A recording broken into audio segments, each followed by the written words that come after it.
Penjualan retail Amerika Serikat tercatat tumbuh melampaui ekspektasi pada bulan Juni 2025 berdasarkan data Departemen Perdagangan. Penjualan retail naik 0,6% pada bulan lalu setelah sebelumnya mencatatkan penurunan 2 bulan berturut-turut. Penjualan retail Amerika Serikat pulih pada Juni dengan kenaikan yang signifikan berpotensi meredakan kekhawatiran mengenai penurunan belanja konsumen. Data Departemen Perdagangan Amerika Serikat yang dirilis Kamis menunjukkan nilai pembelian retail yang tidak disesuaikan dengan inflasi naik 0,6% setelah turun pada 2 bulan sebelumnya. Angka ini melampaui hampir semua estimasi dalam survei Bloomberg terhadap para ekonom. Penjualan tidak termasuk mobil meningkat 0,5%. 10 dari 13 kategori mencatat kenaikan yang secara mengejutkan didorong oleh penjualan kendaraan bermotor yang naik setelah 2 bulan berturut-turut mengalami penurunan. Data administratif menunjukkan penjualan mobil melemah pada Juni dan harga mobil baru dan bekas turun dalam data inflasi terbaru bertentangan dengan ekspektasi para ekonom bahwa mobil akan membebani angka penjualan retail utama. Laporan ini memberikan sedikit kelegaan di tengah meningkatnya kekhawatiran tentang kesehatan konsumen.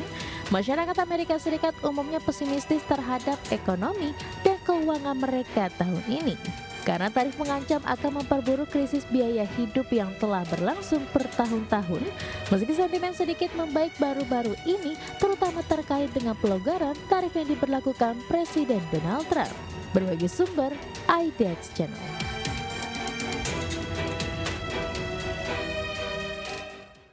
Sementara itu ekspor Jepang turun untuk bulan kedua berturut-turut setelah Presiden Amerika Serikat Donald Trump mengumumkan tarif impor. Koreksi ekspor ini menambah resiko akan terjadi resesi teknikal di negeri Sakura. Berdasarkan data Kementerian Keuangan Jepang, ekspor turun 0,5% secara tahunan pada bulan Juni 2025 dan pelemahan tersebut sebagian besar ditekan oleh anjloknya pengiriman mobil dan baja dengan masing-masing mencatat penurunan 27 dan 29%. Realisasi tersebut jauh lebih rendah dari estimasi ekonomi yang memperkirakan pertumbuhan ekspor sebesar 5%. Data terbaru menunjukkan pengiriman ke Amerika Serikat anjlok 11,4% pada bulan Juni, yang sebagian besar mirip dengan bulan sebelumnya. Penurunan ekspor ini menambah kekhawatiran bahwa ekonomi Jepang akan tenggelam lagi pada kuartal 2 tahun ini, dan apabila resesi teknikal terjadi akan menjadi sentimen negatif bagi Perdana Menteri Jepang Shigeru Ishiba. Sementara itu, di saat yang sama pelemahan ekspor juga menambah keengganan Bank Sentral Jepang untuk menaikkan suku bunga.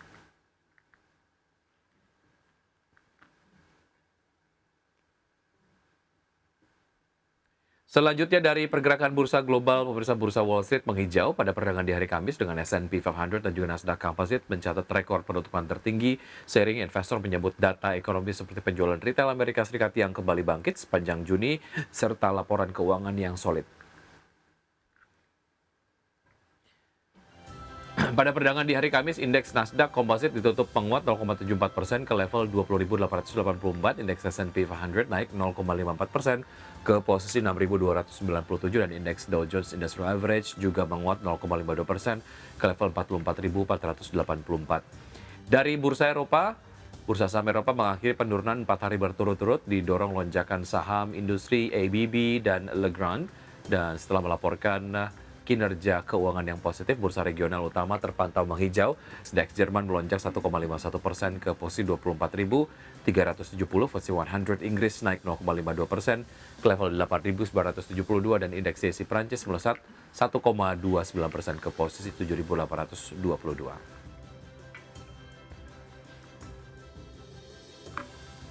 Terima kasih Anda masih bergabung sama kami. Pemirsa, indeks harga saham gabungan atau IHSG ditutup penguat signifikan dan mencoba mendekati level 7.300. Sektor teknologi kembali jadi penopang utama di tengah saham termahal di Bursa Efek Indonesia, yaitu adalah DCI yang melesat 19,19% yang menyentuh auto reject atas atau ARA.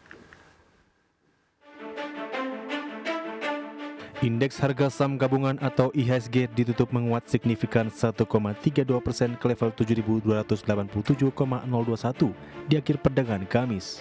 Secara intraday, IHSG sempat mencoba mendekati level 7.300 di level 7.291,564. Indeks sektoral dengan kenaikan terbesar adalah sektor teknologi, melesat 7,21%.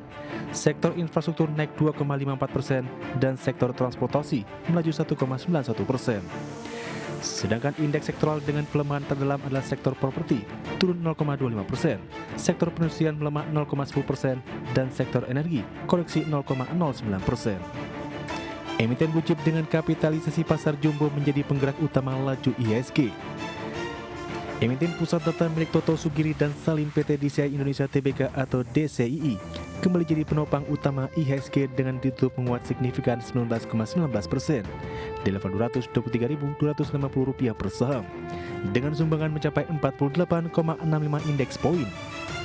Saham PT Telkom Indonesia Persero Tbk atau Telkai melesat 4,53% ke level Rp2.770 per saham dengan sumbangsi 6,88 indeks poin. Emiten holding bisnis Prajogo Pangestu saham PT Barito Pasifik Tbk atau BRPT melesat 8,46% ke level Rp2.180 per saham, berkontribusi atas penguatan 10,64 indeks poin. Kemudian ada emiten tambang batubara Grup Sinarmas saham PT Dian Swastika Sentosa Tbk atau DSSA ditutup menguat 2,17% di level Rp66.000 per saham atau berkontribusi 5,4 indeks poin. Dan saham PT Sumber Alvaria Tijaya Tbk atau AMT ditutup menguat 5,12% di level Rp2.260 per saham dengan sumbangan 4,75 indeks poin ke IHSG. Adapun sentimen pasar di perdagangan Kamis tampaknya masih dipengaruhi efek keputusan yang tak terduga dari penurunan suku bunga Bank Indonesia 25 basis poin ke level 5,25%. Selain itu, dari eksternal data terkait update tenaga kerja Amerika Serikat serta perkembangan detail tarif Trump masih jadi fokus investor. Berbagai sumber untuk IDX Channel.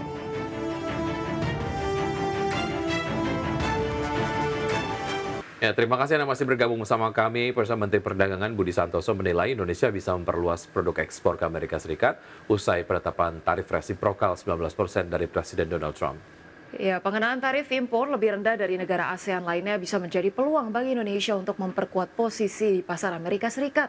Pasalnya perdagangan Indonesia diprediksi akan semakin kuat dan strategis di pasar Amerika. Beberapa produk sebenarnya sekarang itu sudah ada yang 0%. Ya, jadi kalau kita impor gandum, kemudian kedelai itu juga sudah kedelai sudah 0% dan kita tidak memproduksi, artinya memang kita membutuhkan produk itu. Jadi ini sebenarnya kesempatan buat kita untuk mendukung industri dalam negeri karena kebanyakan barang yang akan kita impor dari Amerika ini adalah barang atau bahan baku dan juga barang modal. Iya, berikutnya pemirsa Asosiasi Pengusaha Indonesia atau APindo menyoroti membludaknya antrian pelamar kerja belakangan ini. Ya, kondisi ini seolah menggambarkan sinyal-sinyal bahwa tenaga kerja Indonesia tengah dilanda krisis. Antrean panjang kerap terjadi saat dibukanya job fair atau expo kerja yang digelar di berbagai daerah. Para pencari kerja harus antrian berjam-jam untuk mendaftar sebagai calon pekerja. Fenomena membludaknya antrean pelamar kerja belakangan ini menjadi sorotan Asosiasi Pengusaha Indonesia atau APindo. Ketua Umum Asosiasi Pengusaha Indonesia Sinta Wijaya Kamdani mengatakan bahwa fenomena tersebut harus dilihat dengan lensa yang jernih dan komprehensif. Dalam keterangan yang dilansir dari media online, Sinta menegaskan dunia usaha prinsipnya memiliki komitmen untuk menyerap tenaga kerja seluas-luasnya. Namun demikian, realitas di lapangan menunjukkan adanya beberapa faktor krusial yang menimbulkan gap antara supply dan demand tenaga kerja. Ketua Umum APindo ini bahkan menekankan bahwa saat ini Indonesia tengah mengalami darurat tenaga kerja. Di sisi lain, Indonesia sedang menghadapi fase yang kompleks terutama di industri padat karya akibat dinamika geopolitik dan perlambatan global, pelemahan konsumsi di level domestik yang menekan permintaan produk manufaktur hingga biaya berusaha yang tinggi.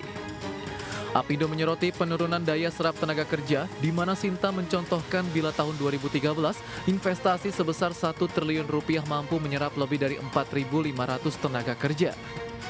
Sekarang di kuartal pertama 2025 hanya mampu menyerap 1.277 orang. Artinya, jenis pekerjaan konvensional yang dulunya padat karya kini mulai berkurang. Untuk itu, APindo menyarankan agar pemerintah menyiapkan talenta yang upskill dan reskill agar dapat bermigrasi ke sektor-sektor baru yang lebih produktif dan sesuai dengan kebutuhan industri masa depan. Prinsipnya, semua pihak harus bergerak bersama dan tidak bisa berjalan parsial. Tim Liputan IDX Channel.